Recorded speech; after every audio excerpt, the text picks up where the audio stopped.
لا إله إلا الله لا إله إلا الله لا إله إلا الله الله أكبر الله أكبر لا إله إلا الله والله أكبر الله أكبر ولله الحمد نحمده ونصلي على رسوله الكريم أما بعد أعوذ بالله من الشيطان الرجيم بسم الله الرحمن الرحيم لن ينال الله لحومها ولا دماؤها ولكن يناله التقوى منكم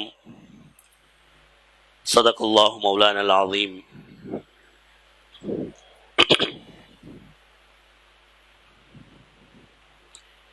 الحمدللہ ایک نہایت ہی مبارک دن میں عید الاضحیٰ کے دن ہم سب اللہ کے حضور نماز عید کے لیے جمع ہیں،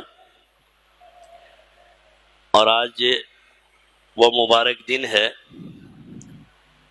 کہ جناب نبی کریم صلی اللہ علیہ وسلم ارشاد فرماتے ہیں کہ آج کے دن اللہ کو قربانی سے یعنی خون گرانے سے یعنی قربانی کرنے سے کوئی عمل زیادہ محبوب نہیں ہے۔ آج کا دن اور آج کے بعد کے 2 دن یہ وہ ایام ہیں جس میں اللہ کے ہاں سب سے زیادہ پسندیدہ عمل جانور کو ذبح کرنا ہے، اور یہ ایک ایسا عمل ہے کہ جس کی مقبولیت میں کوئی شک اور شبہ نہیں ہے۔ 2 عمل ایسے ہیں جو اللہ نے ہمیں عطا فرمائے جس کی مقبولیت میں کوئی شک نہیں ہے۔ پہلا عمل ہے درود پاک، اللہم صلی وبارک علی محمد وعلی آلہ وصحبہ اجمعین۔ جب آپ اور ہم جناب نبی کریم صلی اللہ علیہ وسلم پر درود پڑھتے ہیں صحیح نیت کے ساتھ، تو جیسے جیسے آپ الفاظ ادا کرتے چلے جاتے ہیں اللہ کی بارگاہ میں وہ قبول ہوتا چلا جاتا ہے، اور اس کے بدلے میں آپ کو اجر اور ثواب ملتا چلا جاتا ہے۔ کوئی شک نہیں ہے کہ وہ عمل قبول نہیں ہوتا، کیونکہ اللہ نے خود قرآن میں اعلان فرما دیا کہ بھئی اللہ تو پہلے ہی اپنے محبوب پر رحمتوں کو نازل فرما رہے ہیں۔ اور دوسرا عمل یہ قربانی ہے۔ اگر تصحیح نیت کے ساتھ نیت میں ملاوٹ نہ کی جائے اور صحیح نیت رکھ کر اور صحیح طریقے سے قربانی کی جائے تو قربانی کے جانور کا خون زمین پر گرنے سے پہلے ہی یہ قربانی اللہ کی بارگاہ میں قبول ہو جاتی ہے، اس میں کوئی شک اور شبہ نہیں ہے۔ سیکنڈ ہی کتنے لگتے ہیں، یہاں قربانی کے جانور کا خون زمین پر گرا اور یہاں وہ اللہ کی بارگاہ میں پیش ہو گیا۔ کیوں؟ وجہ کیا ہے؟ وجہ یہ ہے کہ یہ عمل در حقیقت یادگار ہے اس عمل کی جس سے خود اللہ نے یہ اعلان فرمایا ہے کہ اس عمل کو میں نے اپنی بارگاہ میں قبول فرما لیا۔ یا ابراہیم، حضرت ابراہیم کو اللہ فرماتے ہیں قد صدقت الرؤیا، تو نے خواب سچا کر دکھایا، تو نے یہ عمل پورا کر کے دکھا دیا اور اللہ نے اسے قبول کر لیا۔ تو قربانی ایک ایسا عمل ہے کہ قربانی کے جانور کا خون زمین پر گرنے سے پہلے ہی یہ اللہ کی بارگاہ میں مقبول ہو جاتا ہے، اور اس میں کوئی شک اور شبہ اور 2 رائے نہیں ہے۔ کیوں کرتے ہیں؟ جناب نبی کریم صلی اللہ علیہ وسلم نے فرمایا اس لیے کرتے ہیں کہ ہم حضرت ابراہیم علیہ السلام کے اس عمل کو دہرانا چاہتے ہیں جو سیدنا ابراہیم خلیل اللہ اور سیدنا اسماعیل ذبیح اللہ نے اللہ کی بارگاہ میں کیا، اور اللہ کو اتنا پسند آیا کہ اللہ نے اس عمل کو یادگار بنا کر ہم سب پر، ان لوگوں پر جو صاحب استطاعت ہیں ان پر ضروری کر دیا۔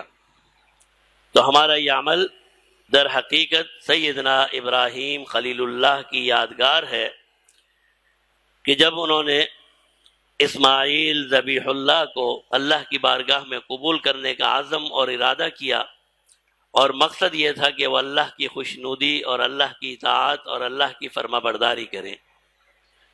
تو کوئی بھی مسلمان دنیا میں کہیں بھی جب عید کے دن، عید الاضحیٰ کی نماز کے بعد اور اس کے 2 دن تک یہ قربانی کا عمل کرتا ہے، جناب نبی کریم صلی اللہ علیہ وسلم نے ارشاد فرمایا کہ وہ حضرت ابراہیم کی سنت ادا کرتا ہے، اور یہ ایسی سنت ہے جو اللہ کی بارگاہ میں مقبول ہے۔ اور ملتا کیا ہے؟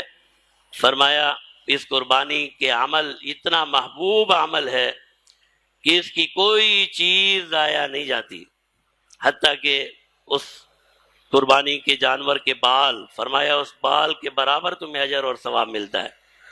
اور فرمایا کل قیامت کے دن وہ چیزیں جو استعمال کے قابل بھی نہیں ہیں، اس کے کھر، اس کے پاؤں، اس کے سینگ، یہ ساری چیزیں اللہ کی بارگاہ میں پیش کی جائیں گی۔ تو جب اتنا محبوب عمل ہم دہراتے ہیں، ٹائم کیا بتاتے رہنا، جب یہ عمل ہم دہراتے ہیں تو پھر نیت بھی خالص ہونی چاہیے۔ فَطِيبُوا بِهَا نَفْسًا، پیارے محبوب صلی اللہ علیہ وسلم نے فرمایا خوشگوار طریقے سے یہ فریضہ ادا کرو، خوش دلی کے ساتھ اس عمل کو پورا کرو، اسے بوجھ نہ سمجھا جائے، اسے ضیاء نہ سمجھا جائے، اسے بیکار کا عمل نہ سمجھا جائے۔ فرمایا یہ ایسا عمل ہے جو تمہارے دلوں کو پاکیزہ کرتا ہے۔ جب یہ دلوں کی پاکیزگی والا عمل ہے تو خوشگوار طریقے سے اسے ادا کیا جائے، نہایت ہی عظمت کے ساتھ، ایک اہم فریضہ سمجھتے ہوئے ہمیں قربانی کا عمل دہرانا چاہیے، اور صرف اپنے لیے نہیں، اللہ نے اگر وسعت دی ہے تو اپنے اعزاء اور اقربا اور مرحومین کے لیے بھی انہیں بھی یاد رکھنا چاہیے۔ اگر کسی کے والدین فوت ہو گئے، کسی کا بیٹا فوت ہو گیا، اور اللہ نے آپ کو استطاعت دی ہے، تو آپ ان کی طرف سے بھی قربانی کریں تاکہ انہیں اس کا اجر اور ثواب ملے۔ اور سب سے بڑھ کر اگر آپ کے پاس استطاعت اور توفیق ہے تو جناب نبی کریم صلی اللہ علیہ وسلم، وہ پیارے محبوب صلی اللہ علیہ وسلم ہماری پیدائش سے پہلے ہی احادیث میں آتا ہے کہ پیارے محبوب صلی اللہ علیہ وسلم نے قربانی کا جانور کیا اور فرمایا یہ میری امت کی طرف سے ہے، یہ میری امت کی طرف سے ہے۔ تو پھر ہمارے اوپر بھی یہ لازمی ہے کہ ہم یہ قربانی کا فریضہ نہایت ہی عظمت کے ساتھ ادا کریں، اور اپنے مرحومین کو بھی اس موقع پر یاد رکھیں، اور جب قربانی کا جانور ذبح کر لیں تو پھر غرباء کا حصہ بھی اس میں رکھیں۔ یہ ضروری نہیں ہے کہ ہم قربانی کے جانور کے ساتھ 3 حصے کریں اور ایک حصہ غرباء کو دینا، یہ کوئی فرض اور واجب نہیں ہے۔ اللہ کو صرف اس جذبے کی ضرورت ہے جس نیت اور جس جذبے کے ساتھ ہم قربانی کرتے ہیں۔ علماء سے اگر آپ پوچھیں گے کہ بھئی میں نے ایک بکرا ذبح کیا اور سالم اس کی کھال اتاری اور سارا فریج میں ڈال دیا، تو بھئی قربانی ادا ہو گئی یا نہیں ہو گئی؟ تو وہ عالم ضرور یہ کہے گا جی قربانی کا فریضہ ادا ہو گیا۔ کیوں؟ فریضہ صرف اتنا تھا کہ آپ نے اس پر چھری چلا دی۔ یہ لازمی اور فرض نہیں ہے کہ آپ اس کو تقسیم کریں، لیکن ایک ہمدردی، ایک غم گساری، ایک سخاوت، ایک صدقہ، یہ چیزیں بھی تو ضروری ہیں کہ بھئی سارا سال اگر آپ کو اللہ نے توفیق، معاف کیجئے گا، اگر اللہ نے ہمیں توفیق نہیں دی ہم کسی کی مدد کریں، تو آج تو ہم نے قربانی ویسی کرنی ہے۔ تو ہم یاد رکھیں اپنے رشتہ داروں کو، اپنے پڑوسیوں کو، اپنے محلے میں رہنے والے غرباء کو، محلے میں نہیں تو کم سے کم شہر میں رہنے والے غرباء کو، اور کوشش کریں کہ کچھ نہ کچھ حصہ اس قربانی کا ہم ایسے انسان تک پہنچا دیں کہ وہ کھا کر جب دعا کے لیے ہاتھ اٹھائے، اگر نہ بھی اٹھائے، کھا کر اگر اس کا دل خوش ہو گیا تو ایک مسلمان کا دل خوش کرنا اس سے بڑی آج کوئی عبادت نہیں ہو سکتی کہ آپ کی وجہ سے کسی کا دل خوش ہو جائے اور وہ کہے کہ الحمدللہ آج اللہ نے مجھے گوشت سے نوازا ہے. میرے رب کو ان چیزوں کی ضرورت نہیں ہے. آپ کی قربانی یا میرے قربانی کا جانور یہ دیا ہی اللہ نے ہے، میرے پاس کہاں سے آیا ہے؟ اس سے پیدا ہی اللہ نے کیا، اور جس سرمایہ سے میں نے اس جانور کو حاصل کیا وہ سرمایہ بھی اللہ نے دیا، اور پھر وہ توفیق بھی اللہ نے دی کہ میرے دل میں قربانی کا جذبہ پیدا ہوا. بہت سے لوگ ایسے اللہ معاف فرمائے کہ ان پر قربانی واجب ہوتی ہے، بنتی ہے، لیکن وہ قربانی نہیں کرتے، کہتے ہیں جی ضیاء ہے، کیا عمل کی کیا ضرورت ہے؟ میں تو قربانی کے جانور ذبح ہوتے ہوئے نہیں دیکھ سکتا، میں تو بہت رحم دل ہوں، نعوذ باللہ. ہم سمجھتے ہیں یہ قربانی کا جانور ذبح کرنا یہ کوئی سخت دلی کی بات ہے. سخت دلی کی بات نہیں ہے. اللہ نے اس قربانی کے جانور کو پیدا ہی اس لیے کیا کہ وہ انسان کے کام آئے اور اللہ کی بارگاہ میں قربان کیا جائے. اور سنت یہ ہے، پیارے محبوب صلی اللہ علیہ وسلم کی سنت یہ ہے کہ آپ اپنے ہاتھوں سے ذبح کرتے تھے. تو یہ کوئی سخت دلی کی بات نہیں ہے. ہاں مزاج الگ ہو سکتا ہے، کوئی مزاج کے اعتبار سے نہ کرے تو صحیح ہے، لیکن اسے سخت دلی سمجھنا اور اس کو ضیاء سمجھنا اور اس کو جانوروں کے حقوق کی خلاف ورزی سمجھنا. بعض لوگ کہتے ہیں جی جانوروں کے حقوق کی خلاف ورزی ہے، یہ سب چیزیں درست نہیں ہیں. اس جانور کو اللہ نے پیدا اس لیے کیا ہے کہ وہ اللہ پر قربان ہو جائے. تو اللہ کو ہمارے ان چیزوں کی کوئی ضرورت نہیں ہے. جب قربانی کرنے لگے، اگر کسی کی نیت اب تک درست نہیں تھی تو اب بھی درست کر لے، کیونکہ یہ عمل ابھی آغاز نہیں ہوا.